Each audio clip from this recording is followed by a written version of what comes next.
students.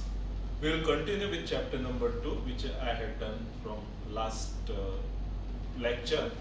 The name of the chapter, Age of Revolution, we already know. The part which we have finished, that is the French Revolution. Today we will be speaking about American War of Independence. When we spoke about French Revolution, we had spoken about the background, how the society was. We had also spoken about the influence of the other factors like the philosophers from France. We had spoken about the French soldiers who had participated in the American War of Independence, how they influenced the French Revolution and other things. We have also spoken about the results, the events of the French Revolution. Same way, today we are going to speak about the American War of Independence. To make the title precise, this is the War of Independence of the United States of America. When we speak about United States of America, this is the map which comes in our mind. So presently there are 50 states, 50 states in the United States of America, which contains 48 states in the mainland, and we have one state, that is Alaska, which is in the north, just next to Canada, and we have another island state which is in the Pacific Ocean. The island state is called as the Hawaiian Islands. So total 48 plus 2 makes it 50. Why I'm showing this map in this slide, in this lecture, is because we won't be speaking about the independence war of not of whole 50 states, but we will be speaking about only 13 states, the initial states which form what we call the United States of America. The remaining states were added slowly by slowly in later years. Now let me speak about the background of the 13 colonies. You already know that Columbus in the modern days discovered North and South America. After the discoveries of these continents of North and South America, Europeans got settled in these continents. They made their colonies in different areas. So Spanish and Portuguese were in the early colonizers of North and South America. Then we have Dutch, we also have the French, and we had the English who had settled down in this continent. The British settlements in the Atlantic coast, they had built their colonies from the 16th century, and by 1733 there were 13 states which were there, a part of British Empire in the Atlantic coast. These 13 states were called as 13 colonies. These 13 colonies were the part of British Empire. They were governed by British Empire. This does not mean that all these 13 bodies were together. In fact, they were different independent entities. I repeat, they were different independent entities. They had their own administrative bodies which were elected by their own people. But the overlord about all these 13 colonies were at England, and all the rules and regulations mostly came from the British government. Now, I will focus on another word which is linked to this history, that is the word colonist. I will repeat the word colonist. Colonists were the residents of these 13 colonies. So whenever I speak about War of Independence, the participants, I won't be calling them as Americans, but I will be calling them as colonists, because these were the people who were part of these 13 colonies. Later on, they got together and they formed United States of America. So these 13 colonists, when we speak, the people of these 13 colonies, let me speak about their occupation. Mostly coming from Europe, mostly from Great Britain. They had settled down over here. Mostly they had plantation, cotton, sugar plantation was the major occupation which they had. Along with, they also had industries mostly in the north, and the major industry which they had were the port industries or shipbuilding industries which they had in the coastal areas. Now, this was a prosperous area, and the British government consider this as the part of their colony. So they implemented lots of acts, lots of laws, and lots of taxes also. So the taxes which they imposed on this colonist were not liked by these residents. And the reason why so is, in 1763 they came up with the slogan, that is no taxation without representation. Let me explain this in detail. Now, British ruling over this colonist used to implement lots of tax which the people did not like. Now, while they implemented these taxes on these colonists, they used to implement the tax as their citizens. Okay, these colonists were the part of their territory. These were the citizens of the British Empire. So this was the thinking while they implemented the laws, any taxes, any acts.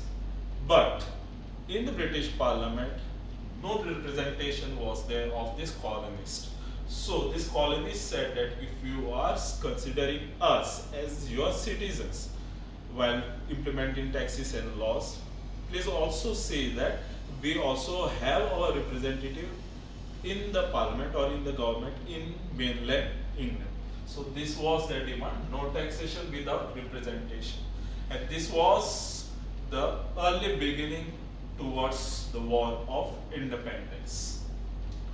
The actual war did not start in 1770, but yes, the actual struggle began in the year 1770s. This became the reason why there was fast movement towards the war of independence. On 5th March 1770, what happened is that a large mob of colonists gathered around the British soldiers in the port city of Boston. British soldiers fired back, and while they shot back, many people died. This incident is called as the Boston Massacre. Now the colonists were very, very angry with the British government. They were not listening to their demands. Even when they spoke about representation which they had asked, British did not hear them. British even put more laws and more taxes on them to subjugate them. And even this incident where the mob had gone with their demands, they were killed mercilessly. So the colonists went on with more struggle against the British, and major incident took place again in Boston on 16 December 1773. I repeat, on 16th December 1773. The colonists, what they did was they dressed up like the Native Americans, and they boarded a ship on the port of Boston. Now this ship was of the English East India Company. You might have heard of this word, English East India Company, when it comes to the Indian history also. This ship was containing tea. Tea was one of the major exports of the British governments. They used to buy tea from China or from India also, and that tea was sold in the European markets where they had huge demand. Now, this colonists, what they did, dressed up as the Native Americans, boarded the ship, and they threw 342 chests or 342 boxes of tea aboard. Okay, so all this tea was wasted, and this made a huge loss to the British government. Now, British government wanted to recover the loss. What they did, they came up with the laws. The laws were called as punitive law. But for the for the colonists, this was the intolerable acts which the British were doing on them. So what they did, they had a gathering on September 1774. representatives of 12 colonies got together at a place called Philadelphia, and they had a congress, they had a meeting. This meeting was called as the First Continental Congress. In this Continental Congress, while discussing against these intolerable acts, they implemented embargo. Now let me explain what is embargo first and against whom this embargo was implemented. Embargo is any economic blockade against any aggressive country. Let us say there is one country A which is implementing more aggressive stances against any other, let's say, country number B. Probably country number B will implement economic blockade around country number A. Okay, so this step of blockade is called as embargo. So what these colonists decided was they boycotted the British goods. They said that we are not going to buy any British goods and we are not going to have any trade with the Britishers until and unless those intolerable acts were taken down or made some changes in it. But British did not stop over there. They came up with more policies. This led to the more clashes among colonists and the British, and this led to the foundation of Continental Association. This association was an association of these colonists of 13 colonies. What they did, they declared a war later on against British, and they made George Washington, I will repeat, George Washington their commander-in-chief, and they declared a war against British government. This war lasted for many years, beginning from 1775. Major wars in 1775 were fought at battles of Lexington, Battle of Concord, and Battle of Bunker Hills. Okay, so these battles were the battles in the initial stage against British. And while they were fighting against British, they were not alone. These colonists were helped by the French, which I have already spoken when I spoke about French Revolution, and also the Spanish government was also helping these colonies. Probably France and Spain had their own grievances against Britain in Europe and beyond, so that's why they might be helping these colonies, but they helped these colonies. Even on the British side, they were not alone. Certain German states were also the part of the British army which were fighting against this colonist. Now, in 1775, when this war was going on, the colonists got together another time and they had the Second Continental Congress. Now, this group started to make more preparation.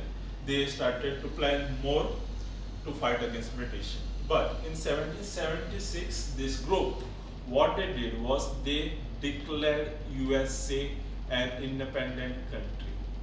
Okay, I repeat, they declared themselves free from the British. On 11th of July 1776, they came up with Declaration of Independence. In this Declaration of Independence, they declared that 4th of July 1776 is the date of independence, and we, the people of these 13 colonies, are declaring ourselves independent from the British rule. And since then, even till now, in USA, they celebrate 4th July as their day of independence. This Declaration of Independence was written by Thomas Jefferson, John Adams, Benjamin Franklin, Roger Sherman, and Robert Livingston. Please mark this on your textbook, these names which had written down the Declaration of Independence. Thus, even after this Declaration of Independence was made, the war continued till the year 1783. Now, what happened in 1783 was the Treaty of Paris was signed. Why in Paris? Let me just speak. French had participated on behalf of the colonists against the British. Now, when this war was almost on its end, France or the French government became the intermediary between the colonist and the British government. Okay, and the neutral area, a place which was not a British place or not the American place, was France. And at Paris, they signed a treaty. The colonist and the British government signed the treaty. This treaty was called the Treaty of Paris.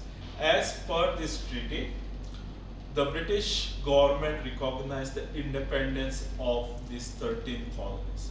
They also recognized these 13 colonies will be now called as United States of America. They will be combined together to form a new nation, the United States of America.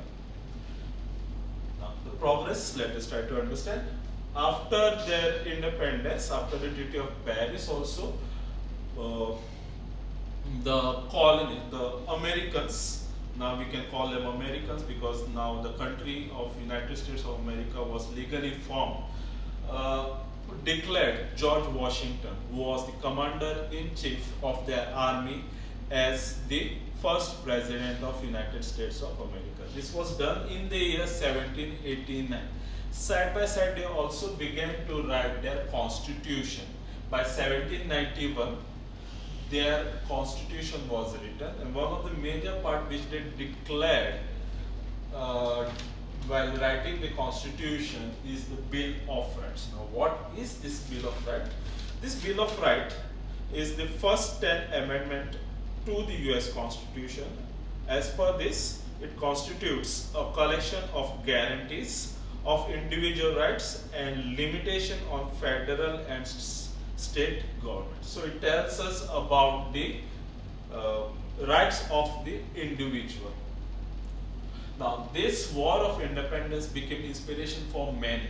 Even when we speak about European history, French Revolution, which we saw, was inspired from the American War of Independence. Even when we speak about other countries, even when we speak about India, which we will learn in the later part of your portion, we will see that the Indian nationalists, Indian freedom strugglers also were influenced by the American War of Independence and by the French Revolution. And we also see that the influence of Bill of Rights on many countries, where they focused more on the rights of the individuals. And with this, I will finish my lecture. Thank you.